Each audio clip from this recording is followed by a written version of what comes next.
తెలంగాణ దొడ్డి కొమరే ఆత్మగౌరవ భవనం విషయం బర్నింగ్ ఇష్యూ నడుస్తుంది. అది కిరాయికి ఇస్తున్నారు ఆంధ్రోలకు. కిరాయికి ఇస్తున్నారు అంటలేరు, తాకట్టు పెడుతున్నారు అంటారు మనోళ్ళు, మన సోదరులు మిత్రులు. తాకట్టు ఎక్కడ పెడతలేరు. అది నేను కూడా ఈ విషయంలో నేను కూడా చాలా సార్లు విమర్శించిన. మన కుటుంబాలకి హాస్టల్ ఉండాలని నేను కూడా డిమాండ్ చేసిన, నేను కూడా ప్రశ్నించిన, నేను కూడా ఎన్నో రకాలుగా విమర్శలు గుప్పించిన, కాదంటలేదు.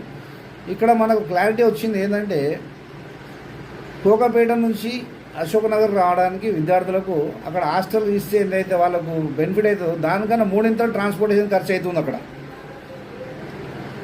హాస్టల్ వల్ల వాళ్ళకు వచ్చే బెనిఫిట్ కన్నా 3 రాను ట్రాన్స్పోర్టేషన్ ఖర్చు అవుతుంది. అశోక్నగర్ నుంచి కోకాపేట, కోకాపేట నుంచి అశోక్నగర్ రానికి మళ్ళీ రోజు సమయం కూడా దాదాపు 3 గంటల సమయం వృధా అవుతుంది.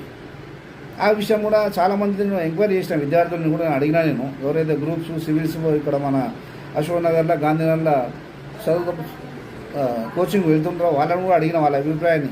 ఎట్లా ఉంటుంది కోకాపేటలో హాస్టల్ పెడితే మరి మీకు కన్వెంట్ ఉంటుందా? ఇక్కడ కోచింగ్ ఇక్కడ తీసుకుంటారు కదా, మీరు హాస్టల్ అక్కడ ఉంది కదా, ఎట్లా అంటే లేదన్నా మాకు హాస్టల్ ఇక్కడ రూమ్ తీసుకుంటే మాకు 5-6 వేల రూమ్ దొరికిపోతుంది.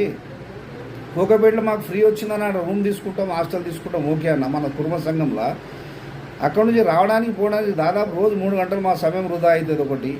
రెండో విషయం ఏంటంటే ట్రాన్స్పోర్టేషన్ 3 ఖర్చు వస్తుంది మాకు. అక్కడ నుంచి రావడానికి దాదాపు 10 నుంచి 15 వేల రూపాయలు డబ్బు ఖర్చు అయితే మేము భరించలేము. కాబట్టి ఇక్కడనే దగ్గరనే మన కుటుంబ సంఘం ఏదైనా బిల్డింగ్ కిరాయికి తీసుకొని ఇప్పించినా పర్లేదు, లేదంటే కుటుంబ సంఘం దగ్గర ఉన్న డబ్బుతో ఇక్కడ కొని మన కుటుంబానికి ఇక్కడనే దగ్గరలో హాస్టల్ పెడితే, గాంధీనగర్ అశోక్నగర్లో పెడితే మీకు నడుచుకుంటూ మేము కోచింగ్, మాకు నచ్చిన కోచింగ్ సెంటర్లో మేము కోచింగ్ తీసుకోవడానికి ఆస్కారం ఉంటుంది. సివిల్స్ కానీ, గ్రూప్స్ కానీ, ఐఏఎస్ కానీ, ఐపీఎస్ కానీ మాకు అవకాశం ఉంటుంది, అనుకూలంగా ఉంటుందని వాళ్ళు చెప్పడం జరిగింది. కాబట్టి మనం కూడా ఒకసారి ఆలోచిద్దాం.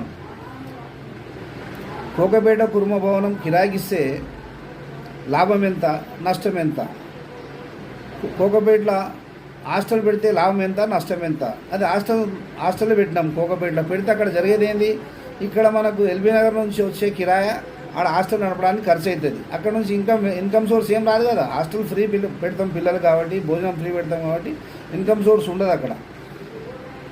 ఇక్కడ మన పెద్దలు వాళ్ళు నిర్ణయించుకుని ఏంటంటే అది మంచి ఆలోచనే, మనం కూడా స్వాగతించాలి, తప్పు లేదు. మనకు అపోహలు ఉండొచ్చు, అనుమానాలు ఉండొచ్చు, సందేహాలు ఉండొచ్చు, దాని గురించి మనం రకరకాలుగా మనం విమర్శలు చేస్తున్నాం, కాదంటలేము.